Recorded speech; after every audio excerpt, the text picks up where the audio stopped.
Institute for Faith and Freedom at Grove City College presents Liberty Mail with the Student Fellows of Faith and Freedom. Welcome back to Liberty Mail with Aaron Jenks and Grace Riley. And we're here at Grove City College in the underground studio working for the Institute for Faith and Freedom. Welcome to, I think this is our 14th episode, so we're moving along here. It's been a productive one semester, moving into the last one. Man, I'm going to graduate in a little bit. Grace is going to take over, but yikes, that's down the road. We want to just talk about some news pieces that have definitely been popping up. The most popular, I think you've all seen, is Carl Fredrickson's been flying over the U.S., and if you don't know who that is, it's a sweet old man. But no, in all realness, there's been constant reports and things flying around, not a lot of sure details coming out, so things will be developing. So we'll try to stick this to the board as much as we can without getting things wrong, but obviously give us some grace, there'll be things coming out. But that spy balloon or surveillance balloon, whatever you want to attach to, a Chinese balloon flying over the continental United States. Yeah, so this has been a big story over the past week and over the weekend. Basically, there was a balloon flying over the United States, and it was claimed to be China's. So it was what people are calling a spy balloon from China flying over the United States, which people were very concerned about, and rightfully so, relating to the United States' sovereignty and our basically power as a nation. So this balloon flew all the way over the United States, and then finally on Saturday it was shot down in North Carolina by the Air Force. And a lot of people are talking about how the questions of why did it take so long for this balloon to be taken down by us, in our government, and a lot of other questions relating to that and to the motives and what this will mean for the future. Yeah, it's super murky because you have now reports, the Pentagon kind of leaked out, there were several balloons that came over in past administrations. And then someone earlier today brought up the point that, if civilians did not record this balloon flying over, would our government even have told us about it? And so it's really interesting and a little bit scary because, first of all, 2 points. That one, we might have not figured this out, and maybe that's inherent to national security issues that hush-hush, but I think as an active participant in our country, I would like to know about certain things like this, especially when you're saying, they're violating our sovereignty with our airspace. And then 2 is, I thought our government was much more capable, and I think we've all been watching too many Mission Impossibles or whatever, because I really was thinking, where is a drone that can fly up and safely maybe puncture the balloon and take it down instead of shooting it and destroying it and causing a bunch of, we can't do this because debris is falling down, but you're telling me the U.S. government or military doesn't have drones that can go up and just grab the thing? Well, overall, and we don't know what they were doing behind the scenes, but I would say that the whole handling of the situation was a big problem. And just quoting Fox News' reporting, they reported basically some quotes from senior State Department officials calling the balloon a clear and unacceptable violation of United States sovereignty, and that meaning that for us to have had this even happen, where we're not controlling what's in our airspace, is a huge problem, because if we have borders as the United States and we're not controlling what's in our airspace and, seemingly we don't have control even when we do know, we wait a long time to deal with those sorts of things, is just very interesting. Yeah, and China is having field day with this because I haven't seen a lot of media reporting on it, but there's some side accounts that you can follow. And they've been tracking what the state-owned media outlets, one called the Global Times, and they write the balloon itself is a big target. If balloons from other countries could really enter the continental U.S. smoothly or even enter the sky over certain states, it proves that the U.S. air defense system is completely a decoration and cannot be trusted. Well, absolutely. And looking at China, we were talking about before recording this, looking at China and what they're thinking about all of this is they're kind of taking it as a mockery of sorts of looking at us and what seemed to not be much control on our part over the situation. Yeah, it is a big, murky mess up, and it's honestly embarrassing to watch play out, and maybe that's why maybe they wanted to keep it a secret in past administrations of they're flying over. But there's so many large questions. What's being collected? What is that, if there is data being taken, but then what's also been transmitted? And I think this really ties in to the second topic we really want to get into, which is the main part of the podcast today. and that is, okay, well, China's already kind of in our pockets, so to speak, surveying our data with TikTok. And we'll hit TikTok for sure, but I have this whole conversation with the whole mind of, okay, social media as a whole is going to collect data on you. But, man, when we're seeing a foreign power that is arguably our top competitor along with Russia, do you really want them collecting your personal data? Well, exactly. And there have been a lot of debates over TikTok the past few years especially, and some really good points were made about this balloon, and that if you're concerned about the balloon in the air being a spy balloon, but you have TikTok downloaded, then that's a huge hypocrisy, because TikTok is collecting your data every day, and China runs TikTok, and through that, it has in the past been debated, and it's being debated now as being a national security threat, because China owns TikTok, and TikTok is basically collecting our data and anyone who has TikTok. And right now, there are so many Americans that use TikTok. I don't know the exact number. I don't know if you found that in the statistics. We should have gotten that. But at least some 67% of teens say that they use TikTok, which is a big number. So primarily a lot of young people under 30 use TikTok. But among that, 16% of them use it almost constantly, and that's from Pew Research. So the point here is that TikTok isn't just the same necessarily as the other social media platforms that are also used constantly and are also a problem, but this is specifically a problem with the many things that have been found about security and data collection, and why would we, the United States, want to be giving China all of our data like this? And we shouldn't. No, absolutely. And then I know you kind of touched on it, but Olivia, if you want to bring up the first graph from that Pew Research, and as Grace was saying that, okay, this is U.S. adults under 30 now regularly getting news on TikTok. It's a scary thing, but, I mean, you can argue, okay, there's some reputable sources. Maybe there's an individual that you follow because news has become kind of individualized with certain personalities following or accumulating followings, and then maybe they are credible, or then maybe they just serve to a certain bias within the political realm of America. But, yeah, so they're getting it from TikTok, and our age group, especially 18 and 29, is absurdly large and growing.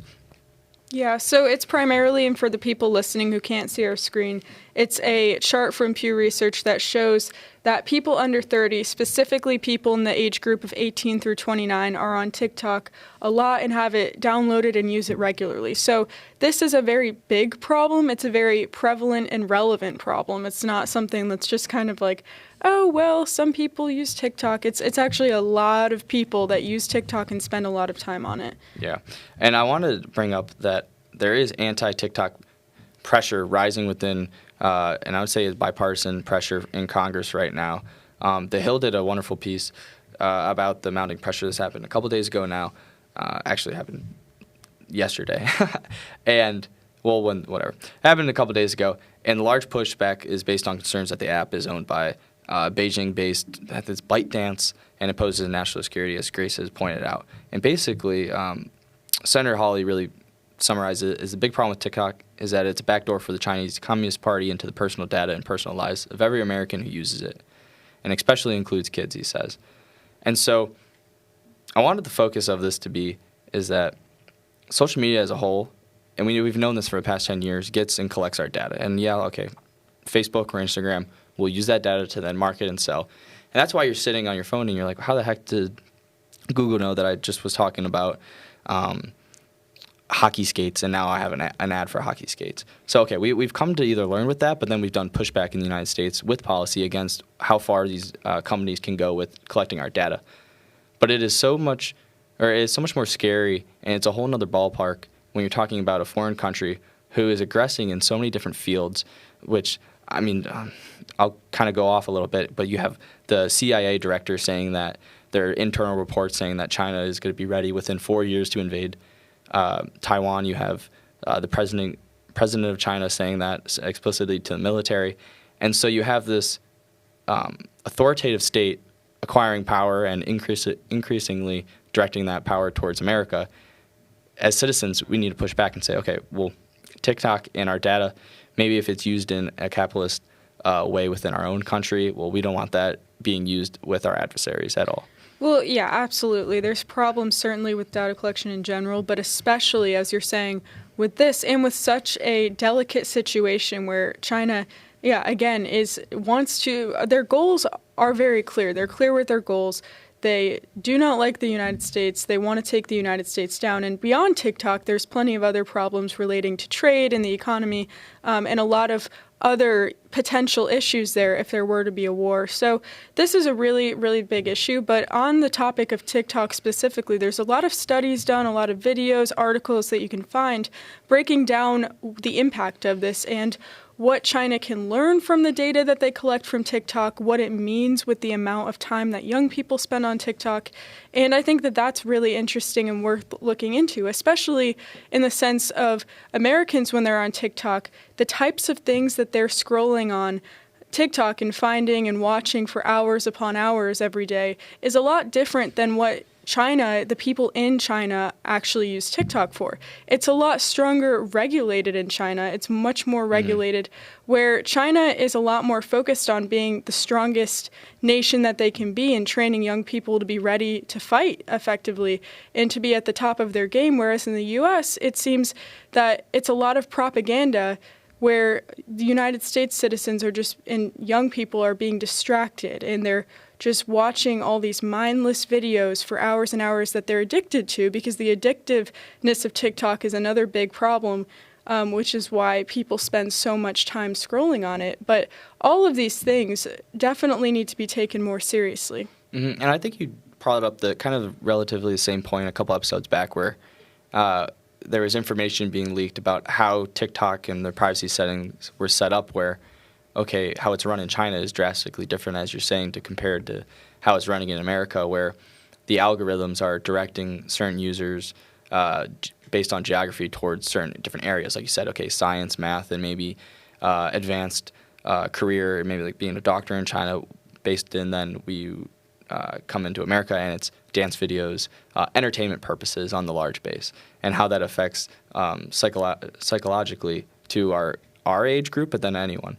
And then I want to second ask you, because like you're saying, it's become an addictive kind of form of reality, right? To turn on your phone and kind of scroll endlessly. And I'm not a user of TikTok, but I'll be the first to say that you go to Instagram, and I would say 75% of the posts that you're looking at on Reels are just pulled from TikTok. Mm-hmm. So you're getting a lot of the same kind of addictive traits on almost and it's almost your phone too, right? And not a lot of that I feel like is going to change too much with our generation, because it's almost like we've been so accustomed to it and trained in it. But one thing is kind of scary is like, okay, well, you look on how much time usage I know on Apple iPhone, you can see your time usage. And I've been trying to I remember in like high school it'd be like 5 hours.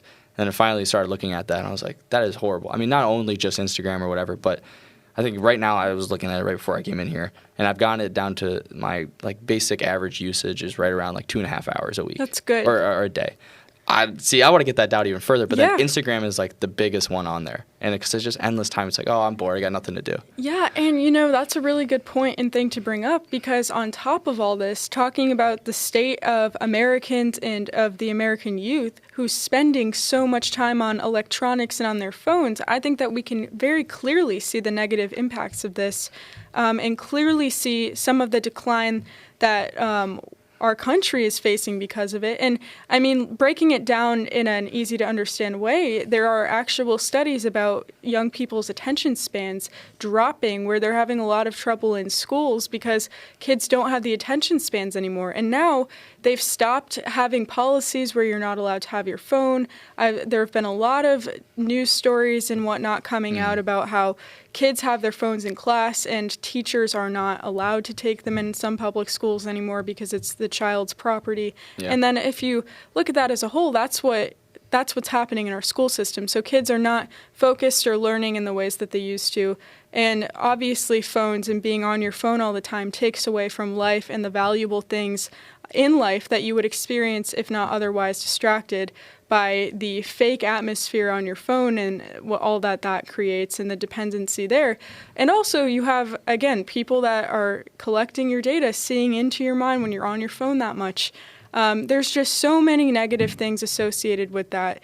And hopefully, like I would say to parents especially who have kids or are wanting to have kids in our generation, as we think about starting families, this is going to be a really huge decision for parents of like, no, you probably shouldn't just give your young child an iPad when they're 2 years old so that they don't cry in a restaurant. Because if that happens, then the kids, first of all, their development is declining. They're not learning how to behave in the ways that they would otherwise. So from a developmental standpoint, all the way up to, adults using their phones all the time and not really paying attention to the world around them, there's just a lot of serious and significant problems. Yeah, and take it out of the political realm, too.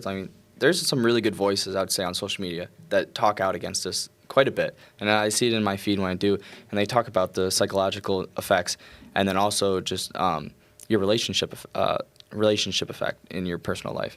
And so I think that's a good thing, and you're seeing kind of pushback, I think, on a large scale.